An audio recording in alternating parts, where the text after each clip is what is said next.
Good morning students. તો અગાઉના લેક્ચરમાં તમને પર્કિન પ્રક્રિયાનો સિદ્ધાંત અને 3 ઉદાહરણો કરાવી દીધું છે. જ્યારે એરોમેટિક ચક્રના એલ્ડિહાઇડ સાથે ઇલેક્ટ્રોન આકર્ષક સમૂહ આવેલા હોય ત્યારે આ પ્રક્રિયા સરળતાથી થાય છે. ને ઇલેક્ટ્રોન આકર્ષક સમૂહ હોઈ શકે નાઇટ્રો, બ્રોમો વગેરે. તો જ્યારે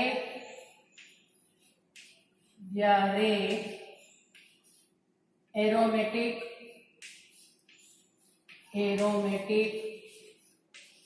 ચક્રના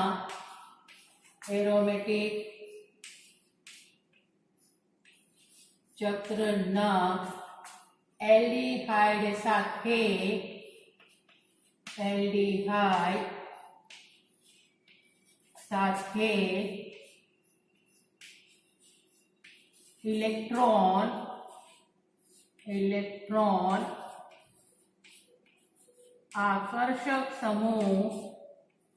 ઇલેક્ટ્રોન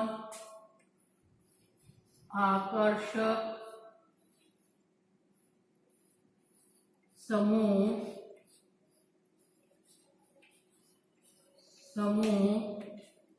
આવેલા હોય એને આમાં લખી શકીએ. ઇલેક્ટ્રોન આકર્ષક સમૂહમાં હોઈ શકે નાઇટ્રો, બ્રોમો વગેરે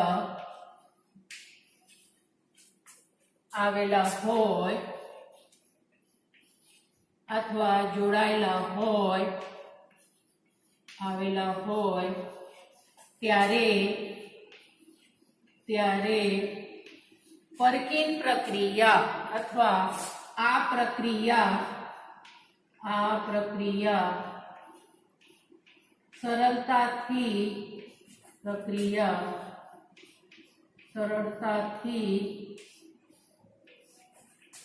થાય છે.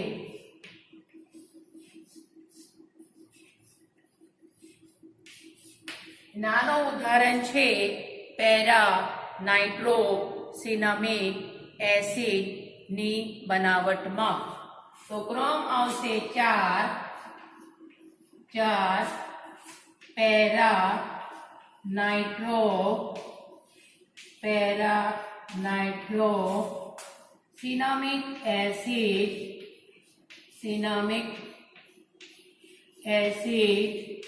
ની બનાવટમાં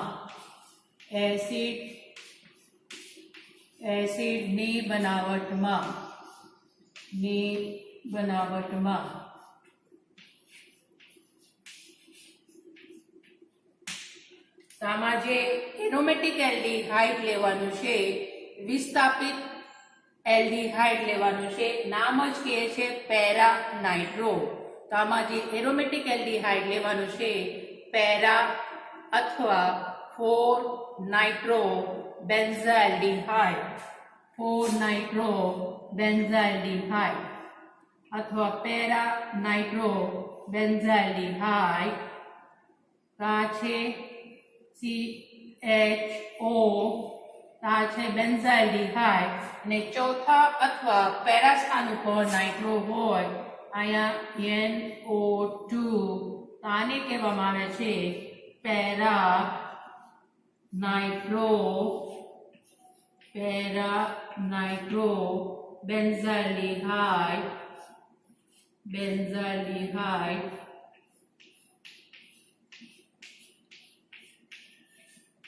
બાકી બધી પ્રક્રિયા છે અગાઉનું જેમ જ કરવાનું છે. એસિડ એનહાઇડ્રાઇડ લેવાનું છે. Acetic anhydride CH3CO twice O. આ છે એસિટિક એનહાઇડ્રાઇડ.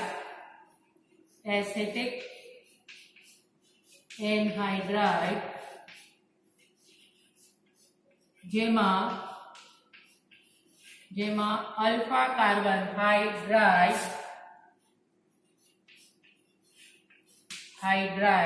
જેમાં આ છે અલ્ફા કાર્બન સાથે 2 આલ્ફા હાઇડ્રોજન પરમાણુ હોય અને તેના અનુવર્તી સોડિયમ ક્ષાર થાય સોડિયમ એસિટેટ. સોડિયમ એસિટેટ આ છે સોડિયમ એસિટેટ. આને ગરમ કરવાનું હોય, ગરમ કરીએ તો આમાંથી આલ્ફા કાર્બન ઉપરથી 2 હાઇડ્રોજન અને આ ઓક્સિજન પરમાણુ દૂર થાય અને H2O તરીકે એને આ OH આ કાર્બોનિક સંયોજન સાથે જોડાય એટલે શું આવશે? આ ઓક્સિજન પરમાણુની જગ્યા દ્વિબંધ CH3COOH વત્તા એસિટિક એસિડ બને. તો આ છે આમાંથી 2 પ્રોટોન દૂર થાય H2 અને આ ઓક્સિજન પરમાણુ. અગાઉ તમને કીધું છે અહીંયા ઓક્સિજનની જગ્યા આપણે શું લખવાનું છે? વત્તા ડબલ બોન્ડ CH3COOH આ ઉમેરવાનું છે ઓક્સિજનની જગ્યા. આમાંથી મળે પેરા પ્રક્રિયાના અંતે શું મળશે? પેરા નાઇટ્રો સિનામિક એસિડ આવશે CH. પછી ઓક્સિજનની જગ્યા આપણે શું ઉમેરવાનું છે? ડબલ બોન્ડ CH3COOH અને પેરા સ્થાન ઉપર શું છે? NO2. આમાંથી જે એસિટિક એસિડ દૂર થાય અહીંયા તમે માઇનસ કરીને CH3COH લખી શકો અથવા આપણે અહીંયા પણ લખી શકીએ. તો આ છે CH3COOH.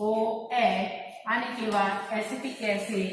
આનું નામ છે આ છે ક્રિયાશીલ એટલે આલ્ફા બીટા અસંતૃપ્ત એસિડ સંયોજન મળે. આનું નામ થશે 4 અથવા પેરા નાઇટ્રો સિનામિક એસિડ. સિનામિક એસિડ. આ પ્રક્રિયા ખૂબ જ સરળ છે.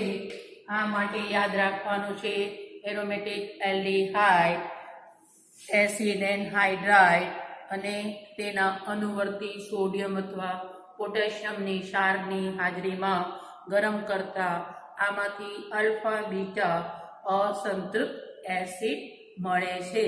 તો આવી રીતે ફેરફાર કરશો એરોમેટિક એલ્ડિહાઇડમાં એ પ્રમાણે નિપજ મળશે. બીટા ફ્યુરાઇલ એક્રિલિક એસિડ ની બનાવટમાં. તો ઉદાહરણ નંબર 5 બીટા ફ્યુરાઇલ એક્રિલિક એસિડ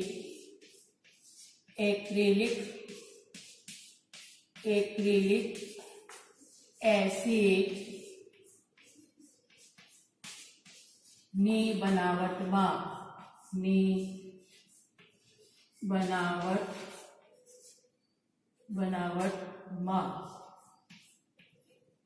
તો આ નામ જ કહે છે ફ્યુરાઇલ, જે 5 સભ્યોવાળું વિષમ ચક્રીય સંયોજન છે જેમાં વિષમ પરમાણુ ઓક્સિજન હોય ત્યારે એને કહેવામાં આવે છે ફ્યુરાઇલ.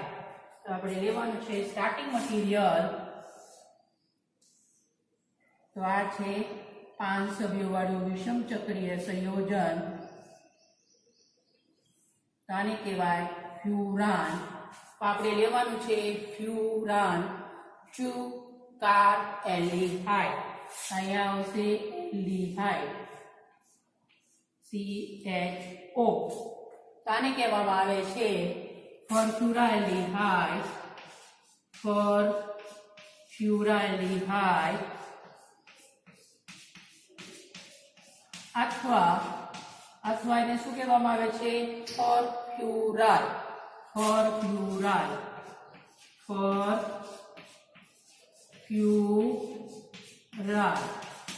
અગાઉનું જેમ જ પ્રક્રિયા કરવાનું છે એસિટિક એન્હાઇડ્રાઇડ. હવે આપણે એસિટિક એન્હાઇડ્રાઇડને શોર્ટમાં લખવું હોય તો આપણે લખી શકીએ AC2O.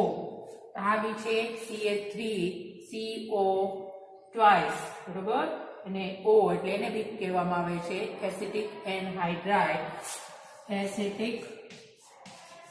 તમને ન સમજાતું હોય તો તમે ડાયરેક્ટ લખી શકો CH3 અગાઉનું જેમ. તો બધી તમને ખ્યાલ હોવું જોઈએ એટલે ફેરફાર કરું છું. અને તેના અનુવર્તી સોડિયમ ક્ષાર શું આવશે? Sodium acetate. Sodium acetate. તો આ છે CH3COONA, સોડિયમ એસિટેટ. શું કરવાનું છે? ગરમ. એટલે ગરમ કરીએ શામાં ફેરફાર કરવાનું છે? ઓક્સિજન પરમાણુ અહીંયાથી દૂર કરવાનું છે અને શું ઉમેરવાનું છે? વત્તા ડબલ બોન્ડ CH COOH. આ આપણને મળે. આનું નામ થશે આ છે. અહીંયા ફેરફાર કરવાનું છે. અહીંયા શું આવશે? CH double bond CH COOH. Acetic acid -CH3 ACOH તમે અહીંયા લખી શકો ACOH. આને કહેવામાં આવે છે એસિટિક એસિડ. અહીંયા માઇનસ ન લખો તો અહીંયા લખી શકો પ્લસ એસિટિક એસિડ. તો અત્યારે લખતી નથી. આને બંધારણ આપણે લીટી દ્વારા પણ લખી શકીએ. તો આ ક્રિયાશીલ છે તો આ થાય આલ્ફા, આ છે બીટા. એને આપણે આમ પણ સ્ટ્રક્ચર લખી શકીએ.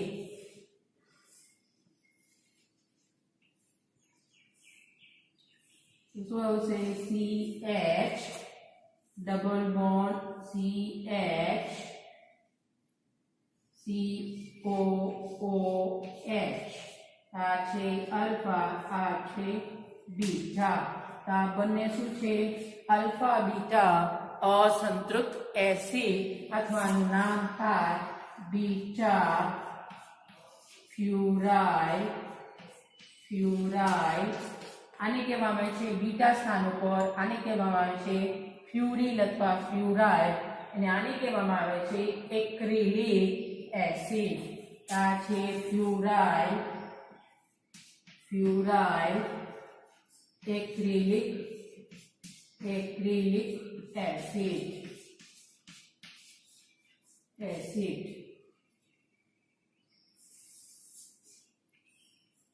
એસિડ. બરાબર. તો આવી રીતે આપણે ઉદાહરણ આપી શકીએ. તો હવે આપણે નેક્સ્ટ ઉદાહરણ જોઈએ કુમારિનની બનાવટમાં. 6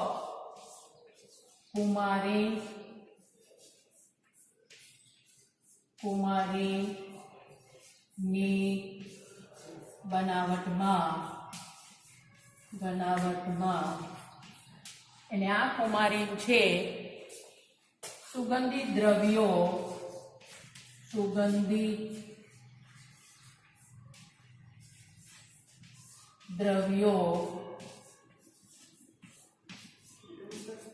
અત્તર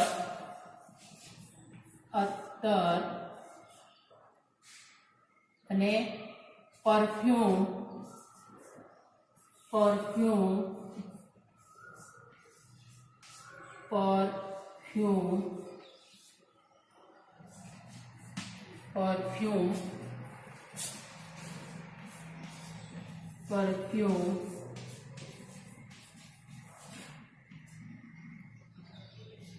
બરોબર.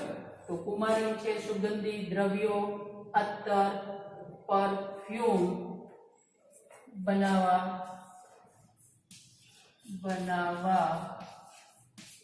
માટે વપરાય છે.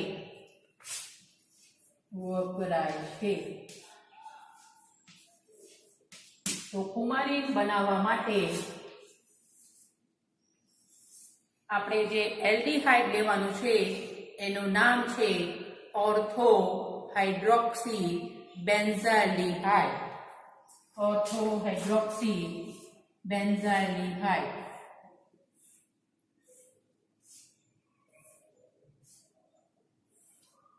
આ છે CHO. આ છે બેન્ઝાલ્ડિહાઇડ અને અહીંયા આવે ઓર્થો, તો આને ઓર્થો હાઇડ્રોક્સી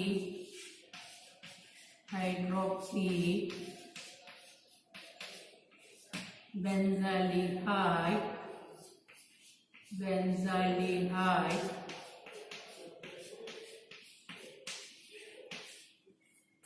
અગાઉ કીધું છે અહીંયા જ્યારે એલ્ડિહાઇડની જગ્યા કાર્બોક્સિલિક એસિડ હોય તો એને કહેવામાં આવે છે ઓર્થો હાઇડ્રોક્સી બેન્ઝોઇક એસિડ અથવા સેલિસિલિક એસિડ.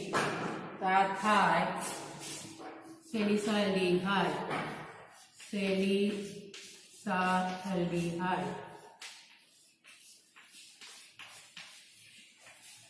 બરોબર, સેલિસાલ્ડીહાઇડ વત્તા acetic anhydride CO2O acetic anhydride અને તેના અનુવર્તી સોડિયમ ક્ષાર સોડિયમ એસિટેટ શું દૂર થાય? Acetic acid. આ પ્રક્રિયામાં શું કરવાનું હોય? ગરમ. અને આપણે અહીંયા ઓક્સિજનની જગ્યા આ ઓક્સિજન પરમાણુની જગ્યા ઉમેરવાનું છે પ્લસ દ્વિબંધ CH2OOH.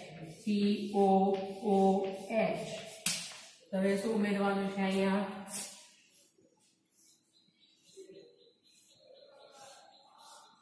થાય તો આવશે CH double bond CH COOH અને અહીંયા છે OH. આને કહેવામાં આવે છે ઓર્થો હાઇડ્રોક્સી અને આ છે સિનામિક એસિડ. સિનામિક એસિડ અથવા આનું નામ છે ફુમારિક એસિડ. ફુમારિક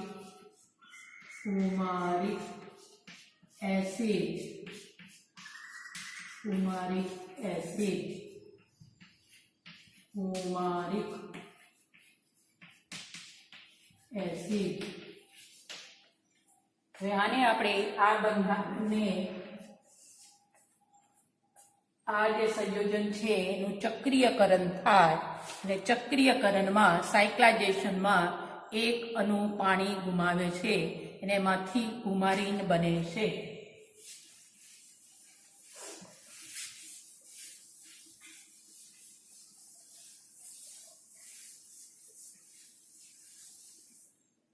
તો અને આ બંધારણને આપણે આમ પર લખી શકીએ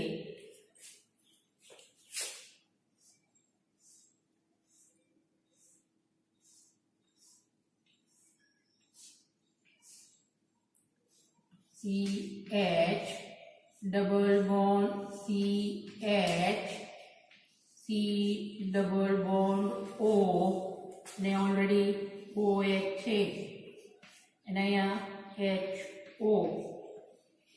આ સેમ જ છે. ડાયરેક્ટ તમારે લખવું હોય તો ડાયરેક્ટ લખી શકીએ બરોબર. તો આ છે એનું શું થશે? ચક્રીયકરણ થાય, સાયક્લાઇઝેશન થાય, ચક્રીયકરણ અથવા સાયક્લાઇઝેશન થાય અને એમાંથી આ હાઇડ્રોક્સાઇડ આયોન એના OH H2O દૂર થાય.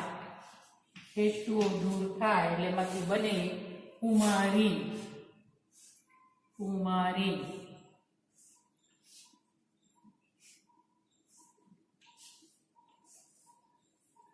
આવશે CH ડબલ બોન્ડ CH. અહીંયા ઓક્સિજન પરમાણુ છે એટલે શું આવશે? O અને અહીંયા આવશે C ડબલ બોન્ડ O એના બંધ. આને કહેવામાં આવે છે કુમારીન કુમારીન, જેને આપણે આમ પણ લખી શકીએ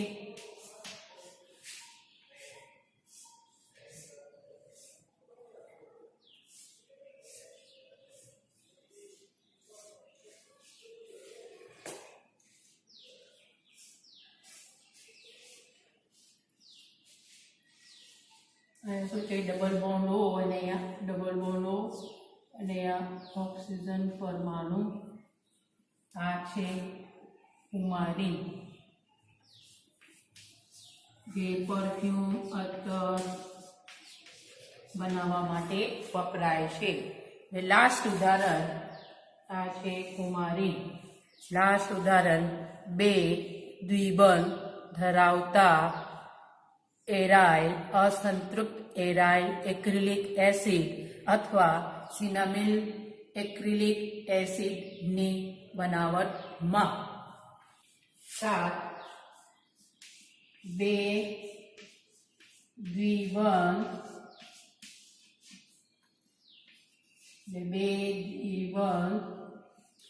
ધરાવતા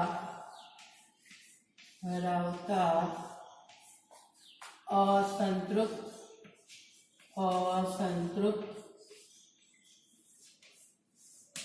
એરાઇલ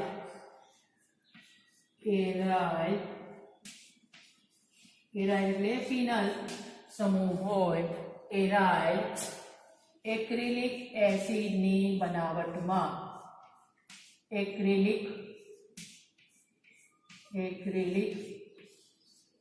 એસિડની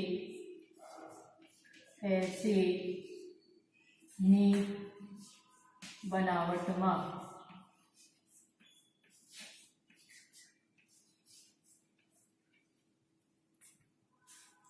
આના માટે આપણે એરોમેટિક એલ્ડિહાઇડ લેવાનું છે. આમાં કે છે એરાઇલ અને એક્રિલિક એસિડ અસંતૃપ્ત એરાઇલ, તો સિનેમાલ્ડિહાઇડ લેવાનું છે. સિનેમાલ્ડિહાઇડ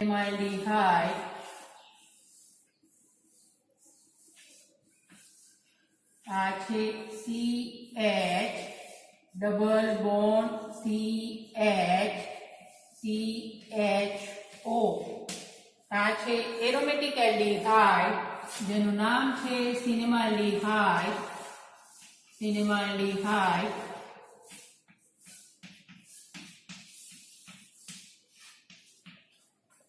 અને એસિટિક એન્હાઇડ્રાઇડ વત્તા CH3CO twice O. આ છે એસિટિક એન્હાઇડ્રાઇડ અને તેના અનુવર્તી સોડિયમ ક્ષાર થાય સોડિયમ એસિટેટ CH3COONA. નામ લખતી નથી, સોડિયમ એસિટેટ. અને શું કરવાનું છે? ગરમ કરીએ એટલે એસિટિક એસિડ દૂર થાય. એટલે આપણે અહીંયાથી O, તો અહીંયા શું આવશે? -CH3COOH. આ ઓક્સિજન પરમાણુ ને એની જગ્યાએ આપણે શું ઉમેરવાનું છે? પ્લસ ડબલ બોન્ડ CH તો હવે આપણે લખવાનું છે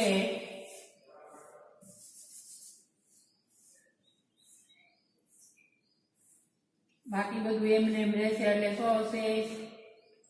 CH ડબલ બોન્ડ CH, બરોબર. પછી CH ઓક્સિજનની જગ્યા શું ઉમેરવાનું છે? દ્વિબંધ CHOH double bond CH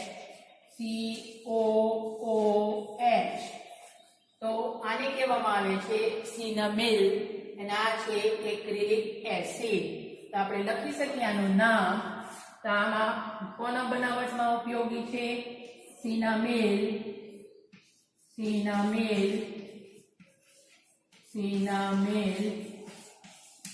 acrylic acid, acrylic acid એનામાં બે દ્વિબંધ આવે છે એટલે લખેલું છે બે દ્વિબંધ ધરાવતા અસંતૃપ્ત એરાઇલ એક્રિલિક એસિડની બનાવટમાં આનું નામકરણ કરી શકીએ 1 2 3 4 ને 5 તો આપણે શું લખી શકીએ 5 ફિનાઇલ 5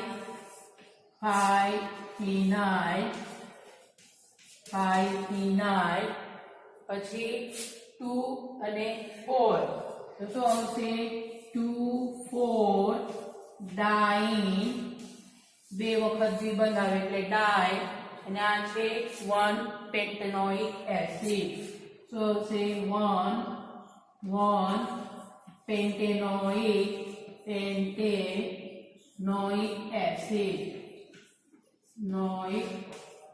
એસિડ તો આ સાથે આજે તમને પર્કિંગ પ્રક્રિયાનો સિદ્ધાંત અને ઉપયોગો કરાવી દીધું છે નેક્સ્ટ લેક્ચરમાં તમને પ્રક્રિયાની ક્રિયાવિધિ કરાવીશ ત્યાં સુધી આવજો.